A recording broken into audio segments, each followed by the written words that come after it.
ആ കല്യാണത്തിൽ പോയി, ഈ കല്യാണത്തിൽ പങ്കെടുത്തു, അതിൻ്റെ ഭാഗമായിട്ട് പങ്കെടുത്തു. എന്താ നിങ്ങൾ ചോദിക്കുന്നതിൻ്റെ കാര്യം? നിങ്ങൾ എന്തിൻ്റെ സൂക്കാടകൾക്കെല്ലാം ഒരു മാന്യം മര്യാദ വേണ്ടേ? വാർത്തയുണ്ടാക്കിയിട്ട് കമ്മ്യൂണിസ്റ്റ് വിരുദ്ധത ഉണ്ടാക്കാൻ വേണ്ടി ശ്രമിച്ചുകൊണ്ടിരിക്കുക. അത് അപരാധമൊന്നും പറയുന്നില്ല, മഹാപരാധമൊന്നും പറയുന്നില്ല. പരോൾ തടവുകാരന്റെ അവകാശമാണെന്ന് CPM സംസ്ഥാന secretary MV Govindan. TP case പ്രതി കൊടിസുനിക്ക് പരോൾ അനുവദിച്ചതുമായി ബന്ധപ്പെട്ട വിഷയത്തിലായിരുന്നു സംസ്ഥാന സെക്രട്ടറിയുടെ പ്രതികരണം. പരോൾ തടവുകാരന്റെ അവകാശമാണെന്നും അത് ബാധിക്കുന്ന വിഷയമല്ലെന്നും MV ഗോവിന്ദൻ പറഞ്ഞു. അപരാധമാണെന്നോ അല്ലെന്നോ പറയുന്നില്ലെന്നും MV ഗോവിന്ദൻ കൂട്ടിച്ചേർത്തു. കൊലക്കേസ് പ്രതിയുടെ ഗൃഹപ്രവേശന ചടങ്ങിൽ CPM നേതാക്കൾ പങ്കെടുത്ത സംഭവത്തെയും ന്യായീകരിച്ചുകൊണ്ടായിരുന്നു CPM സംസ്ഥാന സെക്രട്ടറിയുടെ പ്രതികരണം. പാർട്ടി നേതാക്കൾ പോയതിൽ എന്താണ് തെറ്റെന്ന് ചോദിച്ച MV ഗോവിന്ദൻ സാമാന്യ മര്യാദയുടെ പേരിലാണ് പോയതെന്നും വിശദീകരിച്ചു. ഞാനിപ്പോൾ അപരാധമൊന്നും പറഞ്ഞിട്ടില്ല, മഹാപരാധമൊന്നും പറഞ്ഞിട്ടില്ല, അല്ലാന്നും പറഞ്ഞിട്ടില്ല. അല്ല, പാർട്ടി നിലപാടാണ് ഞാൻ പറഞ്ഞല്ലോ, നമുക്കതിനകത്ത് ഇടപെടേണ്ട കാര്യമില്ല.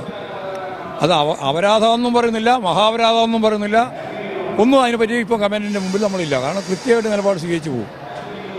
അത് ജയിലധികൃതരും ഗവൺമെൻറ്റും ഒക്കെ ചേർന്ന് നടത്തേണ്ടുന്ന കാര്യമാണ്.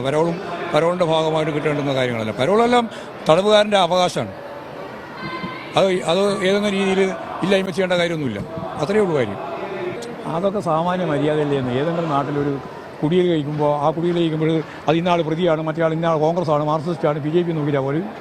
അതൊക്കെ വലിയ പ്രശ്നം ഉണ്ടാക്കാൻ നോക്കണം. നിങ്ങളിങ്ങനെ ഓരോന്ന് കണ്ടുപിടിച്ചിട്ട് വാർത്തയുണ്ടാക്കിയിട്ട് കമ്മ്യൂണിസ്റ്റ് വിരുദ്ധത ഉണ്ടാക്കാൻ വേണ്ടി ശ്രമിച്ചുകൊണ്ടിരിക്കുക. അത്രയും കണ്ടാൽ മതി. പാർട്ടി തള്ളിപ്പറഞ്ഞാലും തള്ളിപ്പറയാതെ വരും. തള്ളിപ്പറഞ്ഞ എത്ര ആളുകൾ കല്യാണത്തിനും അതുപോലെ തന്നെ വീട്ടിൽ കൂടിയെല്ലാം പോകുന്നുണ്ട് ആളുകൾ. നിങ്ങൾ എന്തിൻ്റെ സൂക്കാടകൾക്കെല്ലാം? നാട്ടിൽ ഏതെങ്കിലും ഒരു കുടിയിൽ നടക്കുന്നു, നാട്ടിലൊരു കല്യാണം നടക്കുന്നു, ആ കല്യാണത്തിൽ പോയി, ഈ കല്യാണത്തിൽ പങ്കെടുത്തു, അതിൻ്റെ ഭാഗമായിട്ട് പങ്കെടുത്തു. എന്താ നിങ്ങൾ ചോദിക്കുന്നതിൻ്റെ കാര്യം? നിങ്ങൾക്ക് ഈ മാധ്യമ പ്രവർത്തനം ഇമാതിരി ജാള്യതയോടുകൂടി കാര്യങ്ങൾ കൈകാര്യം ചെയ്യുക. ഒരു മാന്യ മര്യാദ വേണ്ടേ? ഒരു മാന്യത വേണ്ടേ?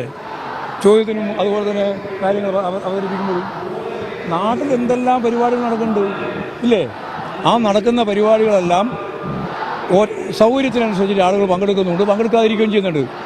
അങ്ങനെ പങ്കെടുക്കുന്നതിൻ്റെ ഭാഗമായിട്ട് ആരെങ്കിലും കുറ്റപ്പെടുത്താൻ പറ്റുമോ? ഒരു പരിപാടി പങ്കെടുത്ത് ഒരാൾ കൊലക്കേസ് പ്രതിയായിപ്പോയി, ആ പ്രതിയുടെ വീട്ടിൽ കുടിയലിന് എല്ലാ കുടുംബങ്ങളെല്ലാം കൂടി ചേർന്നല്ലേ ആ കുടിയലിന് പങ്കെടുത്തു പോയി. അത് പങ്കെടുത്തു പോയി എന്തായി മഹാപരാധം? നിങ്ങൾ അങ്ങനെയാണ് കൈകാര്യം ചെയ്യേണ്ടത്. പോസിറ്റീവായി ചിന്തിക്കണം. ഞാനിപ്പോൾ അവിടെ പറഞ്ഞിട്ടേ വരുന്നു. എല്ലാം നെഗറ്റീവല്ല, എല്ലാം പോസിറ്റീവായി ചിന്തിക്കണം. എങ്കിൽ മാത്രമേ മനുഷ്യന് ജീവിച്ച് മുന്നോട്ട് പോകാൻ പറ്റൂ. പോരെ? പുനരധിവാസം ശാക്തിയായ രീതി നടത്തും. ഇപ്പോൾ മന്ത്രിസഭാ തന്നെ തീരുമാനം കൃത്യമായിട്ട് എടുത്തു കഴിച്ചിട്ടുണ്ട്. അതേസമയം 30 ദിവസത്തെ പരോളാണ് സുനിക്ക് അനുവദിച്ചിരിക്കുന്നത്. മനുഷ്യാവകാശ കമ്മീഷന്റെ കത്ത് പരിഗണിച്ചാണ് ജയിൽ വകുപ്പിന്റെ നടപടി. കൊടിസുനിയുടെ അമ്മ മനുഷ്യാവകാശ കമ്മീഷന് അപേക്ഷ നൽകിയിരുന്നു. പോലീസ് റിപ്പോർട്ട് എതിരായതിനാൽ കൊടിസുനിക്ക് 6 വർഷമായി പരോൾ ലഭിച്ചിരുന്നില്ല. തടവ് ശിക്ഷ അനുഭവിക്കവേ ജയിലിൽ മൊബൈൽ ഫോൺ ഉപയോഗിച്ചു. കൊട്ടേഷൻ സംഘങ്ങളുടെ പ്രവർത്തനം ഏകോപിപ്പിച്ചു.